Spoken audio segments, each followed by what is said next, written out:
អុកញ៉ាជឹមសុកដែលជាឈ្មោះនាំសัตว์គោទៅវៀតណាមបានដាក់ពាក្យបណ្ដឹងទៅកាន់ក្រសួងមហាផ្ទៃកាលពីថ្ងៃទី3ខែសីហាឆ្នាំ2026នៅក្នុងពាក្យបណ្ដឹងលោកជឹមសុកបានស្នើឲ្យផ្អាកការងាររបស់លោកឈឿនប៊ុនឆននិងលោកលេងពៅដែលជាស្នងការនិងស្នងការរងនគរបាលខេត្តព្រៃវែងក្រោមហេតុផលថាមេប៉ូលីសទាំងពីររូបនេះបានជំរិតទារប្រាក់$10000ក្នុងមួយខែជាថ្នូរនឹងការសម្រួលដល់ការនាំចេញសัตว์គោទៅលក់នៅវៀតណាមតើរឿងរ៉ាវរវាងអ្នកជំនួញជឹមសុកនិងមេប៉ូលីសខេត្តព្រៃវែងឆ្លុះបញ្ចាំងពីអ្វីខ្លះរបស់អ្នករកស៊ីនៅកម្ពុជាអ្នកអុកញ៉ាលឹមហេងអនុប្រធានសភាពាណិជ្ជកម្មកម្ពុជាបានថ្លែងថាករណីវិវាទដែលកើតឡើងរវាងអុកញ៉ាជឹមសុកជាឈ្មោះនាំសัตว์គោទៅលក់នៅវៀតណាមនិងមន្ត្រីជាន់ខ្ពស់ប៉ូលីសខេត្តព្រៃវែងគឺទុកឲ្យច្បាប់ជាអ្នកចាត់ការតែលោកបានបញ្ចេញយោបល់ផ្ទាល់ខ្លួនថាករណីនេះគួរតែអនុវត្តច្បាប់ប្រកបដោយតម្លាភាពនិងមានយុត្តិធម៌នៅក្នុងសង្គមបាទហ្នឹងហើយអ្វីដែលខ្ញុំអាចខមមិនបានខ្ញុំសូមថាយើងគួរទៅដល់ពេលត្រូវអនុវត្តច្បាប់ទាំងអស់គ្នាហើយបាទទាំងមន្ត្រីរាជការទាំងអ្នករកស៊ីហ្នឹងបាទទាំងអ្នកអនុវត្តច្បាប់ហ្នឹងគឺត្រូវអនុវត្តច្បាប់ប្រកបដោយតម្លាភាពអនុលោមភាពដែលធ្វើឲ្យមានការប្រកួតប្រជែងក្នុងមុខជំនួយអ្នករកស៊ីក៏ដូចជាផ្ដល់យុត្តិធម៌ក្នុងសង្គមដល់ពលរដ្ឋទាំងអ្នករកស៊ីទាំងពលរដ្ឋធម្មតាទាំងមន្ត្រីរាជការក៏ដោយយើងត្រូវតែដល់ពេលត្រូវអនុវត្តច្បាប់ទាំងអស់គ្នាបាទនេះជាចំណុចសំខាន់បាទនេះហើយជាការបង្ហាញនៃការទាមទារនៅភាពយុត្តិធម៌តាមផ្លូវច្បាប់របស់អ្នករកស៊ីឲ្យចេះមកទៅបាទអរគុណ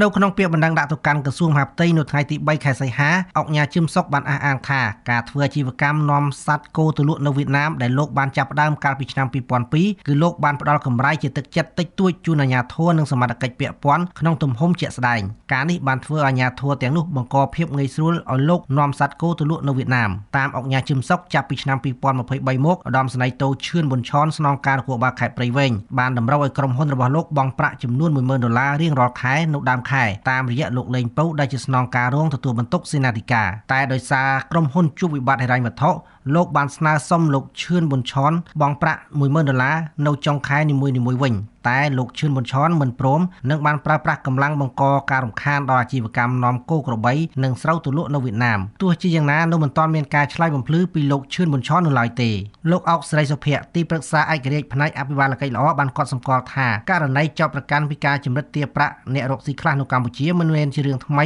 និងចម្លែកនោះទេតាមអ្នកជំនាញរូបនេះបញ្ហាអំពើពុករលួយរវាងមន្ត្រីសមត្ថកិច្ចមួយចំនួននិងឈ្មោះរកស៊ីមួយចំនួននៅកម្ពុជាតែងតែកើតមាននៅច្រើនកន្លែងផ្សេងទៀតទីមួយខ្ញុំអត់មានឆ្ងល់ទេព្រោះខ្ញុំបានតាមដានព័ត៌មានហ្នឹងហើយណាហើយមិនតែម្ល៉ូវវាយូរហើយការប្រព្រឹត្តបែបហ្នឹងពីមន្ត្រីនៅថ្នាក់មូលដ្ឋានក្តីនៅថ្នាក់ជាតិក្តីការប្រព្រឹត្តបែបហ្នឹងជារឿងធម្មតារបស់ពួកប៉ុន្តែសំខាន់គឺថាតំណែងមួយមុខតំណែងដើម្បីគាត់រកស៊ីរលុយដាក់កប៉ៅនៅគោលខែរបស់គាត់ហ្នឹងមិនគ្រប់ទេតាមដែលរបៀបរស់នៅហឺហារបស់មន្ត្រីរបស់យើងហ្នឹងដូច្នេះទី1គឺថាអត់មានអីចម្លែកទេបាទទី2ខ្ញុំគិតថាបើសិនជាយើងស្ដាប់មើលរឿងហ្នឹងទៅឈ្មោះមែនទៅគឺថាគាត់ធ្វើម៉េចឲ្យតែដំណើរការធុរកិច្ចរបស់គាត់ហ្នឹងដំណើរការបានគាត់ក៏ចូលរួមចំណែកនៅក្នុងប្រព័ន្ធសិទ្ធិប្រព័ន្ធសោកប៉ានអីគាត់ចូលរួមហើយដើម្បីឲ្យកិច្ចការរបស់គាត់នោះដាក់ទៅបានក៏ប៉ុន្តែវារឿងនេះជាមួយធំសំខាន់ណាព្រោះថាទោះបីជាស្ថានភាពសេដ្ឋកិច្ចវាលំបាកយ៉ាងណាក៏ដោយឈ្មោះគាត់ចុះដោយប៉ុន្តែការទារតម្លៃយកហ្នឹងត្រូវតែរាល់ខែដើមខែអញ្ចឹងគឺថាអត់មានចរចាបានទេអាហ្នឹងណាអ្នកដែលយកលុយហ្នឹងក៏អត់មានខ្វល់ក្នុងរឿងស្ថានភាពកលតិស័កសេដ្ឋកិច្ចអីលំបាកក៏ដឹងថាធ្លាប់ធ្វើមកអញ្ចឹងត្រូវតែបានអញ្ចឹងលោកយ៉ែមពញ្ញរិទ្ធប្រធានគណៈបកប្រជាធិបតេយ្យជឿនលឿននិងជាអតីតតំណាងរាស្ត្រមណ្ឌលព្រៃវែងបានថ្លែងថាទំនាស់រវាងឈ្មួញនិងមេប៉ូលីសខេត្តព្រៃវែងគឺបង្ហាញពីការខុបខិតគ្នាជាប្រព័ន្ធនៃការប្រព្រឹត្តអំពើពុករលួយនៅក្នុងសង្គមកម្ពុជាជាយោបល់របស់យើងយល់ឃើញថានេះជាការបង្ហាញឲ្យឃើញថាប្រទេសយើងនៅមានការខ្វះខាតនៃការអនុវត្តគោលការណ៍អភិបាលកិច្ចល្អដូចជាចំណុចទី1ហើយចំណុចទី2ដែលសំខាន់បំផុតដែលយើងឲ្យឈ្មោះថានៅមានការខ្វះខាតផ្នែកនីតិរដ្ឋយ៉ាងខ្លាំងជាទីបំផុតផងដែរបើយើងពិនិត្យទៅលើបញ្ហានេះយើងអាចចែកចេញជា2ហៅថាទី1ការគប់គិតគ្នាពុករលួយសោកប៉ាន់ដើម្បីជាដំណោះស្រាយជាជំហានដំបូងនោះជាផ្នែកខាងដែលយើងឲ្យឈ្មោះថាអុកញ៉ាជាឈ្មួញដែលស្ម័គ្រចិត្តបង់លុយតាមការទាមទាររបស់សមត្ថកិច្ចនេះជារឿងមួយដែលយើងឲ្យឈ្មោះថាជាកំហុសទី1ទៅហើយ ទី2យើងសង្កេតឃើញថាសមត្ថកិច្ចទទួលសំណូកដើម្បីជាការដោះដូរអ្វីមួយដូច្នេះហើយក៏ជាកំហុសមួយដែលយើងឲ្យឈ្មោះហៅថាការខុសឆ្គងទាំងនេះដែលយើងយល់ឃើញថាយើងនៅមានបញ្ហាច្រើនសម្រាប់ស្រុកទេសរបស់យើងគឺបញ្ហាអំពើពុករលួយនេះតែម្ដងលោកបណ្ឌិតជ័យតិចអ្នកជំនាញសេដ្ឋកិច្ចបានកត់សម្គាល់ដែរថាកន្លងមកនេះពលរដ្ឋតែងតែលើកឡើងជារឿយៗថាមន្ត្រីខ្លះដែលកាន់តួនាទីមួយចំនួនតែងតែឆ្លៀតប្រើប្រាស់សិទ្ធិអំណាចដើម្បីទទួលបានលៀបសក្ការៈផ្ទាល់ខ្លួនដោយឡែកសម្រាប់ករណីទំនាស់រវាងអង្គការជីមសុកនិងមេប៉ូលីសខេត្តព្រៃវែងលោកបណ្ឌិតជ័យតិចយល់ថាទុកឲ្យក្រសួងមហាផ្ទៃជាអ្នកបើកការស៊ើបអង្កេតស្វែងរកការពិតដោយឡែកករណីនៅខេត្តព្រៃវែងនេះបាទខ្ញុំក៏មិនមានព័ត៌មានគ្រប់គ្រាន់ដែលអាចបញ្ជាក់ថាភាពពិតប្រាកដយ៉ាងណាដែរប៉ុន្តែទោះជាយ៉ាងណាករណីនេះបាទគឺត្រូវបានបញ្ជូនទៅដល់ថ្នាក់ក្រសួងមហាផ្ទៃហើយថ្នាក់ដឹកនាំក្រសួងមហាផ្ទៃក៏បានធ្វើការបើកការស៊ើបអង្កេតករណីនេះបាទហើយជាក់ស្ដែងយ៉ាងណានោះយើងរងចាំមើលលទ្ធផលនៃការស៊ើបអង្កេតពីអគ្គនាយកការដ្ឋានក៏ដូចជាអង្គភាពពាក់ព័ន្ធបាទទៅលើករណីភាពមិនប្រក្រតីនេះហើយបើសិនជារកឃើញនៅករណីមែនបាទនេះគឺជាផុសតាងបញ្ជាក់បន្ថែមទៀតទៅលើភាពអសកម្មទៅលើការប្រើប្រាស់ទូនីតិរបស់ខ្លួនដើម្បីផលប្រយោជន៍បាទដែលធ្វើឲ្យប្រជាពលរដ្ឋអស់នៅជំនឿទុកចិត្តបាត់បង់នៅជំនឿទុកចិត្តទៅលើសមត្ថកិច្ចទៅលើមន្ត្រីដែលយើងឃើញហើយនិន្នាការរបស់ប្រជាពលរដ្ឋនៅពេលដែលមានបញ្ហាឥឡូវនេះលែងហ៊ានទៅរកមន្ត្រីលែងទៅហ៊ានទៅរកសមត្ថកិច្ចបែរជារត់ទៅរកអ្នកសារព័ត៌មានបែរទៅរកបណ្ដាញព័ត៌មានសង្គមបែរទៅរកគេហៅថាប្រព័ន្ធ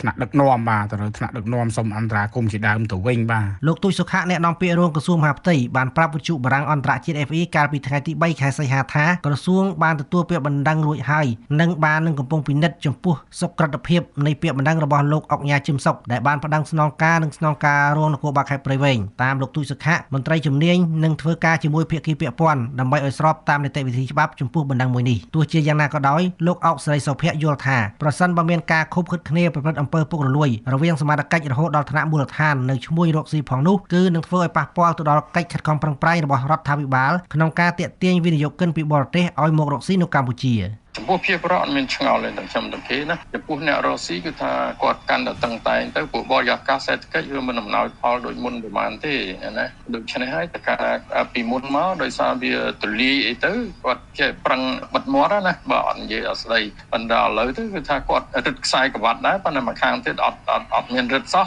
នៅតែបទូដដែលដូច្នេះហើយគាត់ប្រំបានគាត់ស្រែកហើយបើសិនជាស្រែកអញ្ចឹងទាំងអស់ទៀតនោះទី1ទំនុកចិត្តមិនគ្រាន់តែ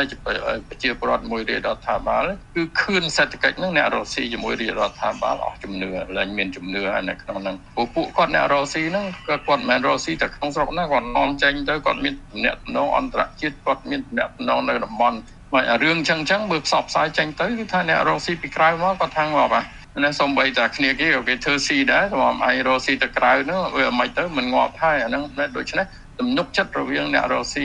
មកពីខាងក្រៅអ្នកវិនិយោគក្រៅអាចប៉ះពាល់ធ្ងន់ធ្ងរមែនទែនចំណែកលោកយ៉ែមពញ្ញរិទ្ធបានលើកឡើងថាពេលនេះគឺលំមដល់ពេលហើយដែលរដ្ឋាភិបាលកម្ពុជាត្រូវតែហ៊ានអាកាត់បោសសម្អាតឲ្យអស់នៅអំពើពុករលួយជាប្រព័ន្ធនៅកម្ពុជាដូច្នេះជាចំណុចដ៏សំខាន់ដែលយើងយល់ឃើញថាត្រូវតែនាំគ្នាគិតគូរបោសសម្អាតអំពើពុករលួយនេះឲ្យបានដើម្បីឲ្យមានភាពស្អាតស្អំភាពជឿជាក់ហើយនឹងមានច្រកចេញចូលតែមួយច្បាស់លាស់ពិតប្រាកដជាជំនឿទំនុកទុកចិត្តរបស់ប្រជាពលរដ្ឋចំពោះមន្ត្រីរាជការនៅពេលដែលមានជំនឿទុកចិត្តពីប្រជាពលរដ្ឋការងារនឹងកាន់តែល្អប្រសើរហើយការអភិវឌ្ឍប្រកបដោយចីរភាពនិងសុចរិតភាពតម្លាភាពនេះជាគោលបំណងដែលប្រជាពលរដ្ឋចង់បានជាទូទៅ